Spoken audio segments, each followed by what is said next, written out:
Hello, I'm Mr. Westby, and today we're going to talk a little bit about who has a disability and a few of the different categories of disabilities.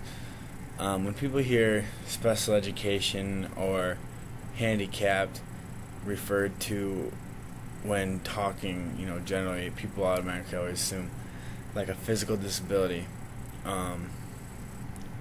Someone who needs a wheelchair to get around, someone who's had a leg amputated or lost, or something that hinders them from everyday life, physically or mentally. When people think of it, they automatically just assume autism, Down syndrome. Those are the big main ones. Today we're going to talk a little bit more about just a few of the different categories of special education, and hopefully give you a brief summary of it. Autism, we're going to start with that one. Autism is a developmental disability, and it affects verbal and nonverbal communication, as well as social interaction. Generally, it becomes evident around age 3, and it affects a child's education performance. Other characteristics often associated with autism are engaging in repetitive activities, doing something over and over and over, and stereotypical movements. Resistance. Children with autism oftentimes have resistance to environmental change or change in their daily routine. It just throws them for a loop. So you see, a couple of these signs of your students struggling, socially, or just struggling with a daily routine, or if they get out of their daily routine, they really struggle. Maybe take them in and get a checkup. Better safe than sorry. The sooner we catch it, the faster that we're able to work on it. Another thing is in development delay, and this one is defined by each state.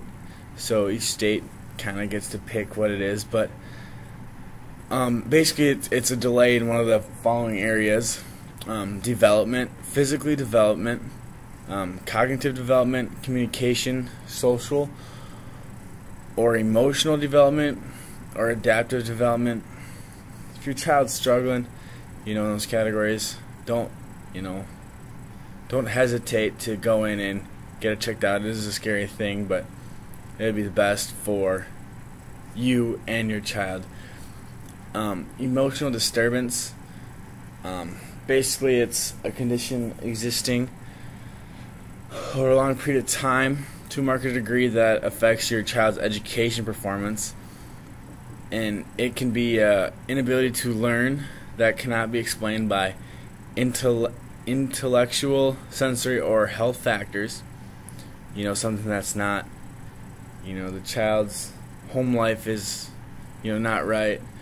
The child just doesn't understand math, those types of things. The inability to build or maintain satisfactory interpersonal relationships with their, peers or teachers.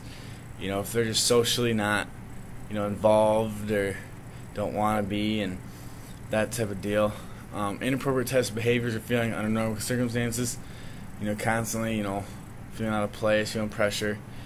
A couple other things to look for is a general persuasive mode of unhappiness or depression, because that's not normal, especially for little kids.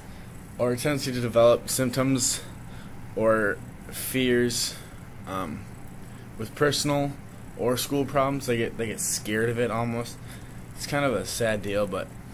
And lastly, we're going to talk about specific learning abilities, and this is basically the correct term to use is a disorder in one or more of the basic psychological processes.